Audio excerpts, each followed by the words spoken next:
الحمد لله الذي جعل لكل أمة منسكا ليذكروا اسم الله على ما رزقهم من بهيمة الأنعام وعلم التوحيد وأمر بالإسلام فسبحان الذي أختار لنفسه الدوام خلق السماوات والأرض في 6 أيام ثم استوى على العرش متفردا بالدوام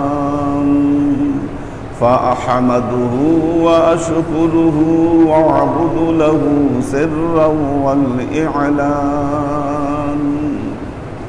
فنشهد أن لا إله إلا الله وحده لا شريك له ونشهد أن سيدنا وسندنا ونبينا محمدا صلى الله عليه وسلم فصلى الله تعالى عليه وعلى آله وأزواجه وذريته وأهل بيته وأحبابه وأصحابه الأجمعين إلى يوم القيامة. أما بعد عباد الله توبوا إلى الله وادخلوا في السلم كافة ولا تتبعوا خطوات الشيطان إنه لكم عدو مبين ولتنظر نفس ما قدمت لغد واتقوا الله إن الله خبير بما تعملون.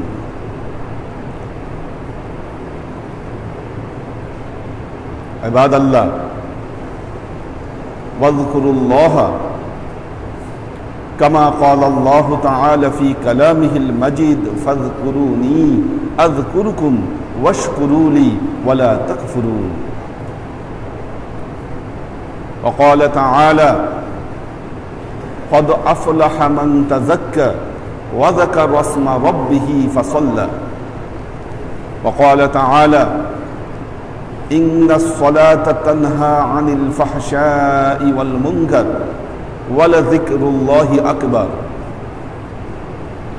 وعن أبي هريرة رضي الله تعالى عنه أنه قال قال رسول الله صلى الله عليه وسلم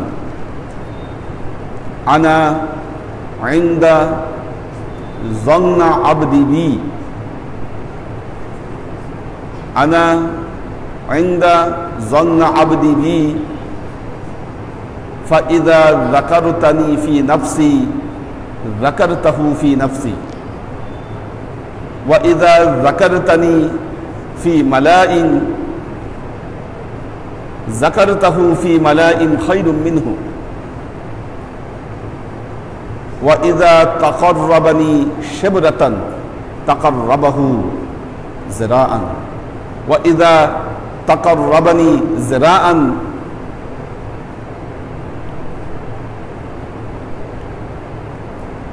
وإذا تقربني ذراعا قربته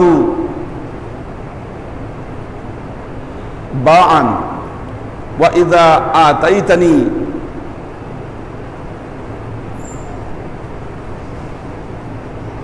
ماشيا آتيته دروة. وقال رسول الله صلى الله عليه وسلم مثل الذين يذكرون الله والذين لا يذكرون مثل الحي والميت.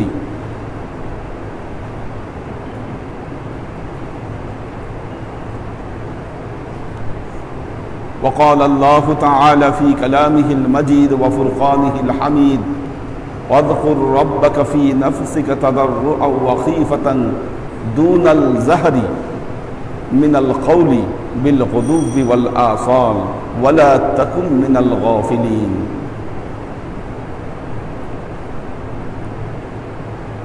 উপস্থিত আল্লাহর আশিক ও সালেক বৃন্দ, সর্ববিধ উত্তম প্রশস্তি জ্ঞাপন করছি সে আল্লাহ পাকের নিমিত্তে, যিনি আমাদেরকে হায়াত নামক এক অমূল্য নিয়ামত দান করেছেন।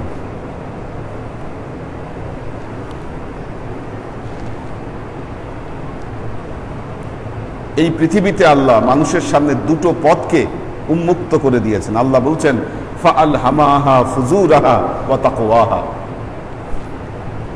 বান্দার সামনে দুটো বিষয় উপস্থিত হয়, একটা হচ্ছে ফুজুরিয়াত, একটা হচ্ছে তাকওয়া।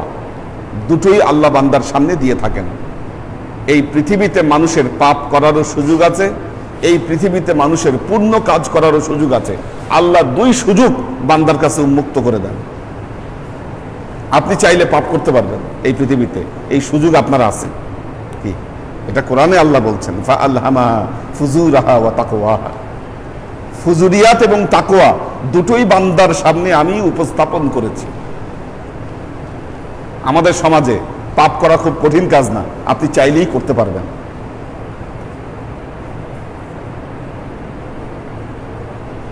আল্লাহ বলছেন কদ আফলাহা মান যাক্কাহা ওয়া কদ খাবা মান দাসসাহা।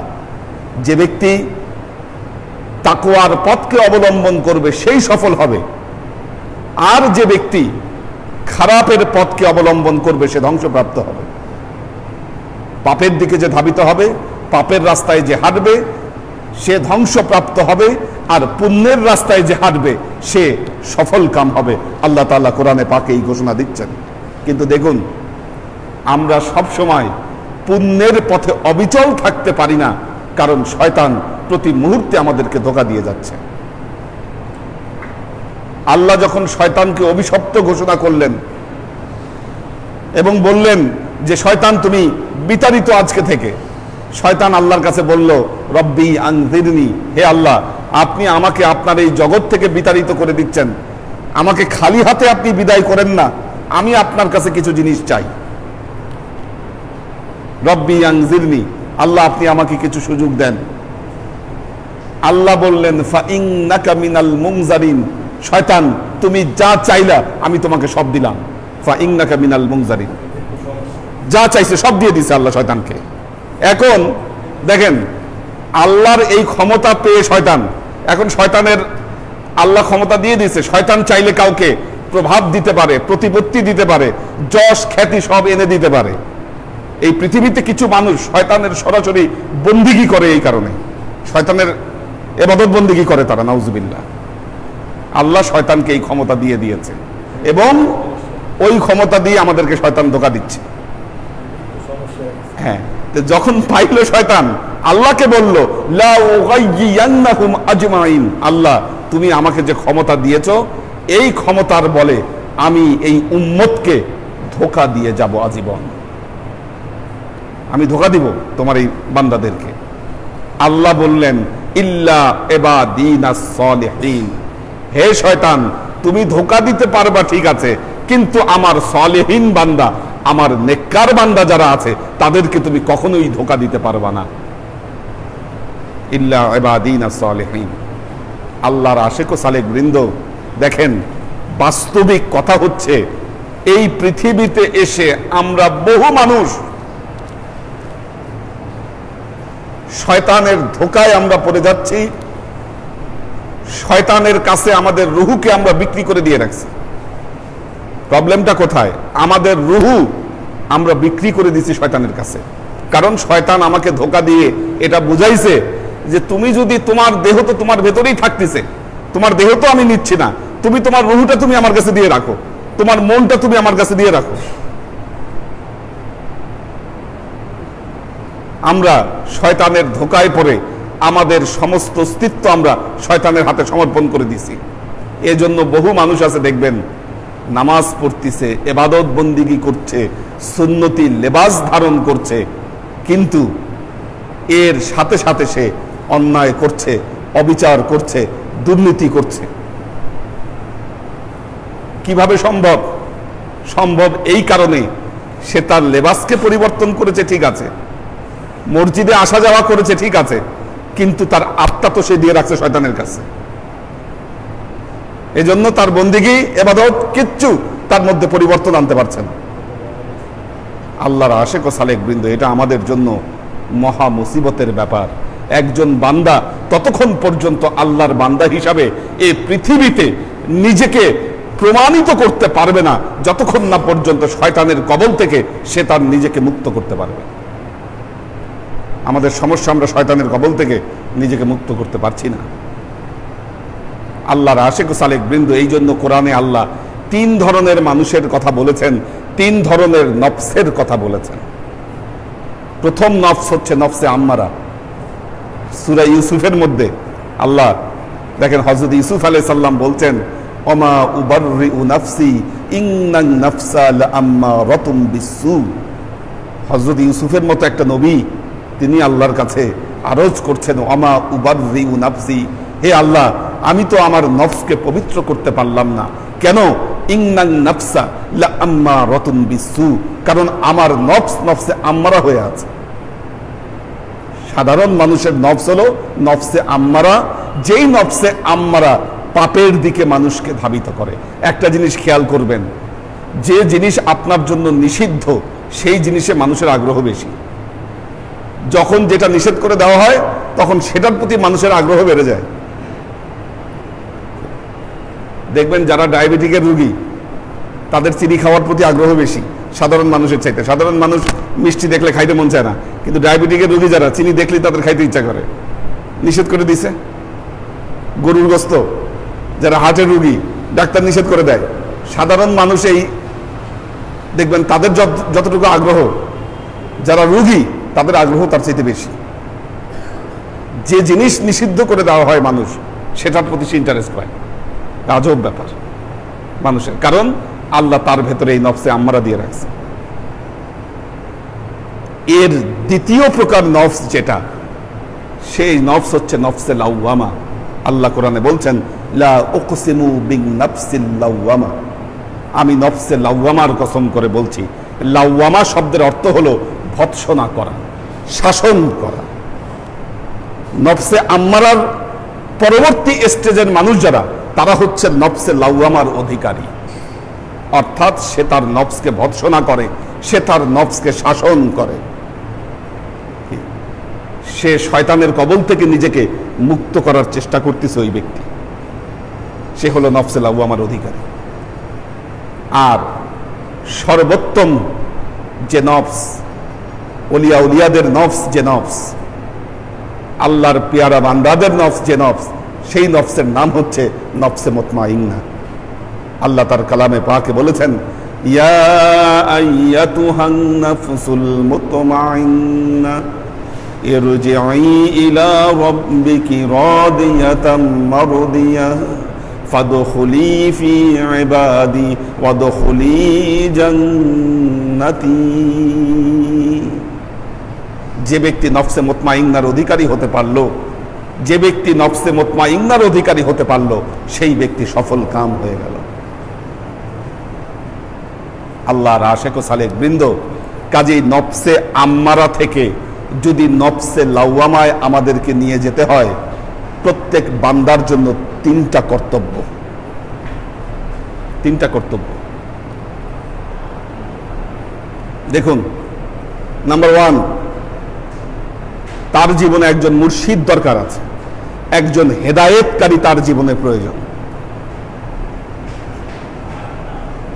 দেখবেন বর্তমান জামানার এক ধরনের লোক, তারা বলতে চায় মানুষের জীবনে কোনো হেদায়েতকারী দরকার নাই, কোনো মুর্শিদ দরকার নাই।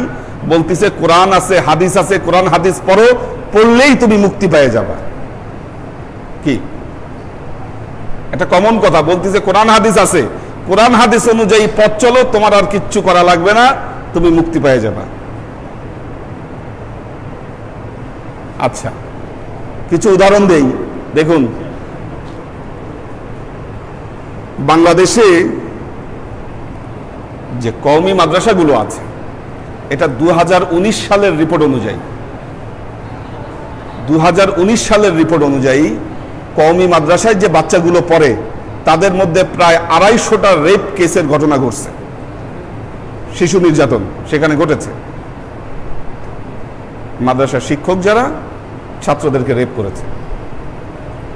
আপনারা জানেন এটা 2018 সালের ঘটনা সম্ভবত, অথবা 19।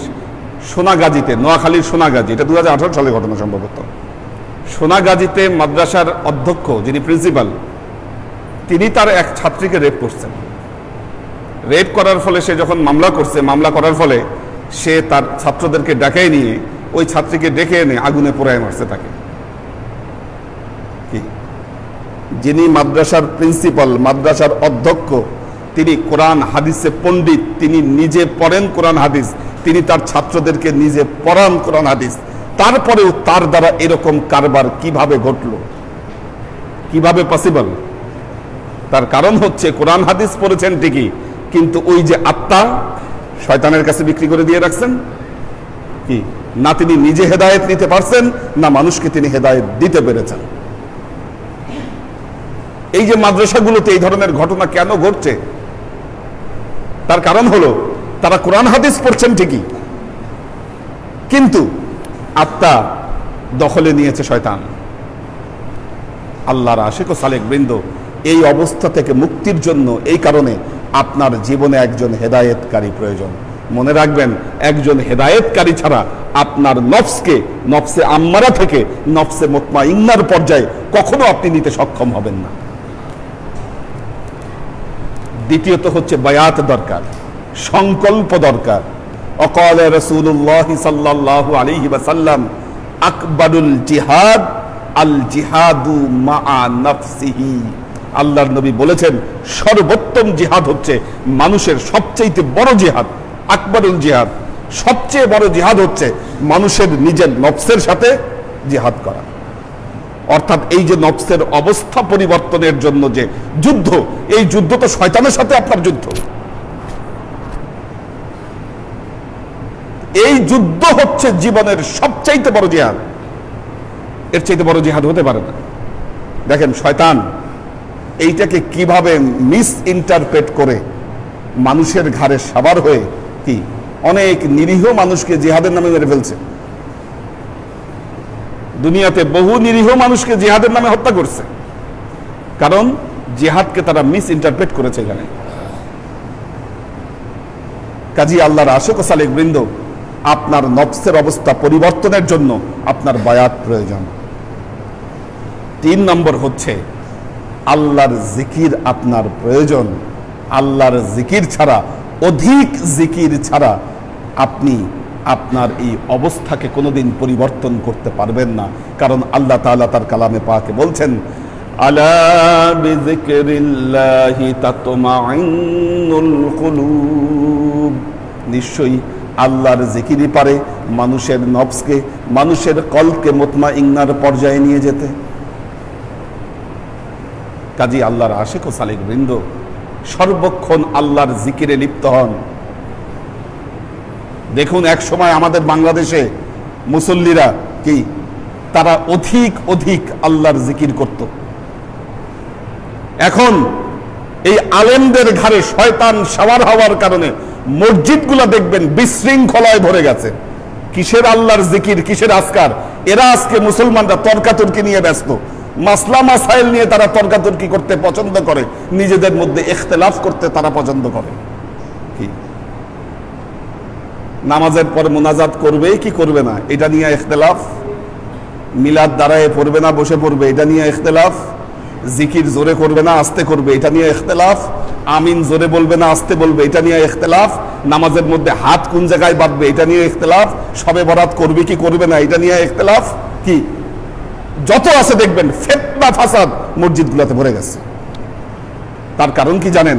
তার কারণ হলো এই ভারতীয় উপমহাদেশে, এই বাংলাদেশে এখানকার যে ফিল্ড আল্লাহর ওলিরা যে গড়ে দিয়ে গিয়েছিল, এইটা এখন দখল করার চেষ্টা করতেছে এই শয়তানের দোসররা।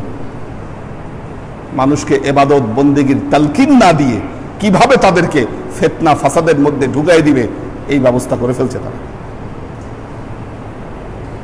আল্লাহর আশিক ও সালেক বৃন্দ, আল্লাহ আমাদেরকে এগুলা ফিতনা থেকে বাঁচিয়ে রাখুন। وقال رسول الله صلى الله عليه وسلم আল্লাহর নবী বলেছেন আনা আনা ইনদা যন্নি আবদি বি, আমার সম্পর্কে আমার বান্দা যেভাবে ধারণা করে আমি সেভাবেই তার কাছে ধরা দিয়ে থাকি। বান্দার ধারণা অনুযায়ী আমি বান্দার কাছে ধরা দেই। ওয়া ইন যাকারতাহু ফি নাফসি, বান্দা যখন আমাকে তার মনে মনে স্মরণ করে, যাকারতুহু ফি নাফসি, আমিও বান্দাকে আমার মনে মনে তাকে আমি স্মরণ করি। ওয়া ইযা যাকারতানি ফি মালাইন, বান্দা যখন কোন মজলিসে আমাকে স্মরণ করে, আমি ওর চাইতে উত্তম মজলিস তার জন্য বসাই এবং তাকে আমি স্মরণ করি। এবং আল্লাহ বলছেন ফামান তাকাররাবানি শিবরাতান, যে ব্যক্তি আমার দিকে এক বিঘত পরিমাণ অগ্রসর হতে চায়, অগ্রসর হতে চায়, তাকাররাবতুহু যিরাআন, আমি ওই বান্দার দিকে এক হাত পরিমাণ অগ্রসর হই। আমান তাকাররাবানি যিরাআন, যে ব্যক্তি আমার দিকে এক হাত পরিমাণ অগ্রসর হয়, তাকাররাবতুহু বাআন, আমি ওই ব্যক্তির জন্য এক গজ পরিমাণ আমি অগ্রসর হই। যে ব্যক্তি আমার দিকে দৌড়ে হেঁটে হেঁটে অগ্রসর হয়, আমি তার দিকে দৌড়ায় দৌড়ায় অগ্রসর হই। وقال رسول الله صلى الله عليه وسلم مثل الذين يذكرون الله والذين لا يذكرون مثل الحي والميت, যারা আল্লাহর জিকির করে আর যারা আল্লাহর জিকির করে না, এই দুইয়ের মধ্যে পার্থক্য হচ্ছে জীবিত এবং মৃত ব্যক্তির মধ্যে যে পার্থক্য, এই হচ্ছে পার্থক্য এর উভয়ের মধ্যে। কাজী আল্লাহর আশিক ও সালেক বৃন্দ, দেখবেন যারা ওলিয়া উলিয়াদেরকে আজকে গালি দেন, তাদের বদনাম করেন, জিকিরের তালকিন, সঠিক তালকিন ওলিয়া উলিয়াদের দরবারেই দেওয়া হয়। আল্লাহ আমাদের সবাইকে আল্লাহর জিকিরে লিপ্ত হবার, অধিক অধিক জিকির করার তৌফিক আল্লাহ আমাদেরকে দান করুন। বারাকাল্লাহু লানা ওয়া লাকুম ফিল কুরআনিল আযীম ওয়া নাফা'ানা ওয়া ইয়্যাকুম লা আয়াতি ওয়া যিকরিল হাকীম ইন্নাহু তাআলা জাওয়াদুন কারীমুম মালিকুন বাররাউফুর রহিম।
الحمد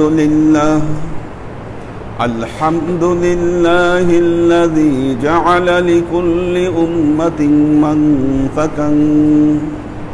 منسكا ليذكروا اسم الله على ما رزقهم من بهيمة الأنعام وعلم التوحيد وأمر بالإسلام فسبحان الذي أختار لنفسه الدوام خلق السماوات والأرض في 6 أيام ثم استوى على العرش متفردا بالدوام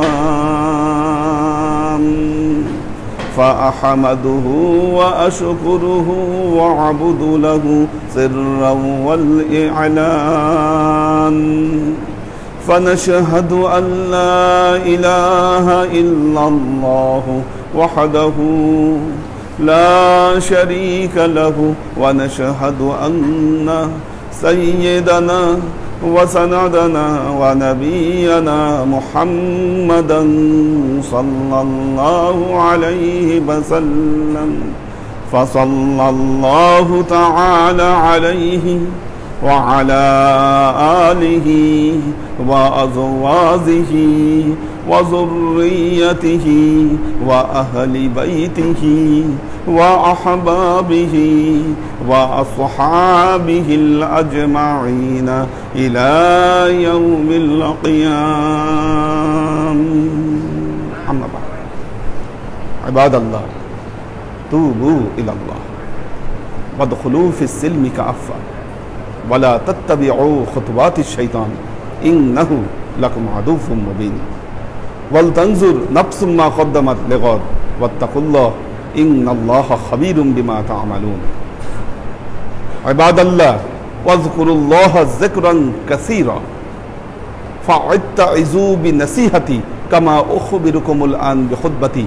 بارك الله لنا ولكم في القرآن العظيم ونفعنا وإياكم لآيات والذكر الحكيم إنه تعالى جواد كريم مالك بالرؤوف الرحيم.